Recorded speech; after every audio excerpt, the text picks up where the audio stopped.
Mga kababayan, narinig nyo naman po, di ba?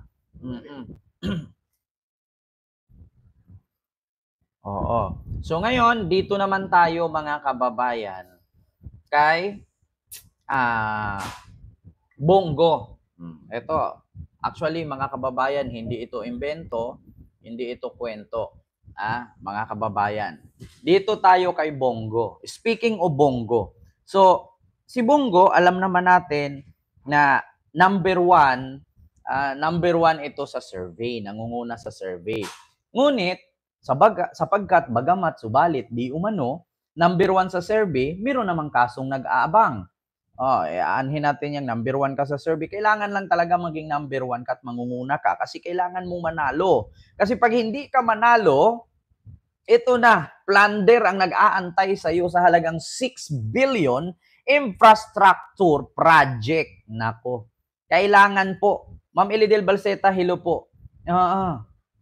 Mga kababayan, kailangan po talaga ni Bongo na manalo. Kailangan po talaga ni Bongo na papasok muli sa Senado. Kasi kapag ito, mawala ng posisyon sa gobyerno, kasi may immunity ito eh. Kapag manalo siyang senador muli, patuloy, no? Hindi siya basta-bastang makasuhan at mabagsakan ng ganyan kabigat na kasong plunder case sa halagang 6 billion infrastructure project. So ano nga ba ang kaso na nakaantay o naghihintay kay Bongo? Number one ka sa survey pero may kaso na meron ka namang hinihintay o may naghihintay naman sa kanyang kaso. Ano nga ba ito, mga kababayan? So ito po, mga kababayan, according dito sa Impact Leadership, actually tignan nyo yung date. Impact Leadership. So nakalagay po dyan ay June 27, 2024. Ayan po, Impact Leadership. Ayan, Bongo, Duterte at Digong. So, number one din sa survey, number one din namang may kakaharaping kaso. Nako, abangan natin ito. Kailangan talaga ni Bongo manalo. Kasi alam nyo, ito mga kababayan, gusto kong iparating sa inyo na itong mga politician na ito ay hindi po sila naghihikaos. Hindi po sila nagpo-problema para sa kanilang pagtakbo para solusyonan ang problema ng bayan. Kundi gusto nilang mapasok sa posisyon. Gusto nilang manalo kasi para may panlaban sila sa kanilang kakaharaping kaso. Ito mga kababayan, gusto ko lang ipaalam sa inyo, hindi po itong mga politician na tumatakbo para serbisyuhan tayo. Tumatakbo po ito para pagtakpan at para sa kanilang negosyo, sa kanilang problema at sa kanilang mga kakaharaping kaso. Ito ang kanilang mga purpose, kaya pumapasok ito at gustong makakuha ng posisyon sa gobyerno para meron silang pang self-defense sa kanilang mga kakaharaping kaso. Alam nyo, hindi naman ito tatakbo para serbisyuhan tayo, hindi. Tumatakbo itong mga to para meron silang pang self-defense. Di ba? Ito, basahin ko mga kababayan. Ayan, ang Impact Leadership post noong June 27, 2024. Trillanes to file plunder case versus Duterte, Bongo over 6 billion. Ako, alam niyo mga kababayan, okay lang kung million ang pag-uusapan eh. Billion kasi ito. Hindi ito bastang barya lang. Billion ang pinag-uusapan dito. Okay lang kung 100 million, 200 million, 300 million kasi immune na tayo dyan eh. Pero ito usaping billion eh. Baka sunod nito usaping trillion na. Hindi na ito maganda. Trillanes to file plunder case versus Duterte, Bongo over 6 billion infrastructure project. Former Senator Sonny Trillanes intends to file a plunder case against former President Rodrigo Duterte and Senator Bongo in connection with the awarding of over 6 billion infrastructure project which were constantly won by a construction firm owned by Go's father and brother. In an interview on Christian Isguera YouTube program, Fact First, on Tuesday, June 25, 2024, Trillanes revealed that he had previously exposed this issue during Duterte's presidency, but it did not gain much attention due to the administration control over communications channel. Trillanes believe now is the right time to proceed with the case, citing and strength of the evidence which includes documents obtained from the Commission on Audit or COA.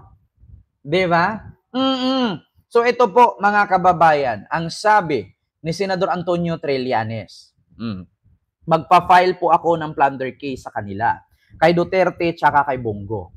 Ito po yung connected doon sa pag-award ng more than 6 billion na infrastructure project. Sa iba't ibang infrastructure project po ito. Pero ang nanalo perme ay yung construction firm ng tatay at kapatid ni Bongo. Yan po, nilabas ko na yan noong construction firm ng, nilabas ko na yan nung panahon ni Duterte. Kaso talagang kontrolado nila yung mga communication channels. Kaya hindi po ito lumalabas gaano. Pero ngayon, kita natin na the time is right para i-file na ito. Very solid po ito. Kasi galing sa COA po ito, mga dokumentong nakuha natin.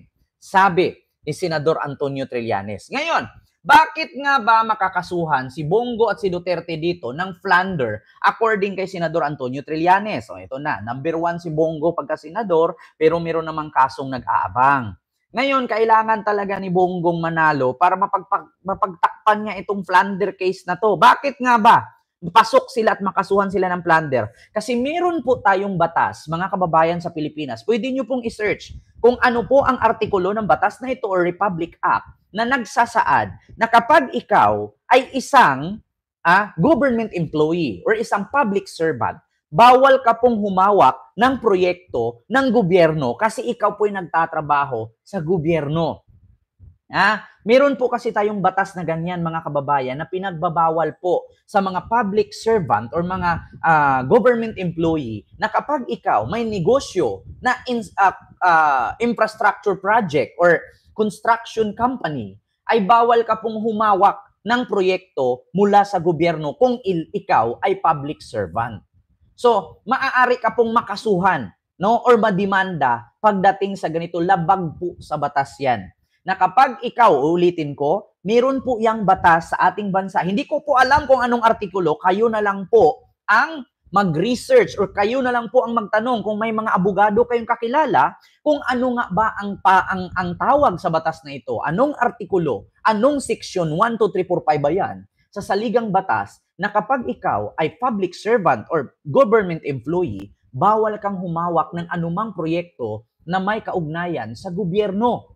Yun po ang kadahilanan kung bakit nakakasuhan ni Senador Antonio Trillanes si Bongo at si Duterte. Hindi nga daw po ito napansin masyado noon kasi kontrolado daw po ni Digong ang mga news outlet at the time. Isipin nyo, ibig sabihin, pinasara eh. Oo, so Bongo number 1 sa survey pero may naghihintay na kaso. Ayan. So, ayun, mga kababayan, like, share, and subscribe po tayo. So, yun, klarong-klaro. Ma'am Agnes Di Castro, maraming salamat sa yung 19 20 pound super chat. Stay healthy and strong from London, England. Salamat po, Ma'am Agnes Di Castro. Thank you so much po.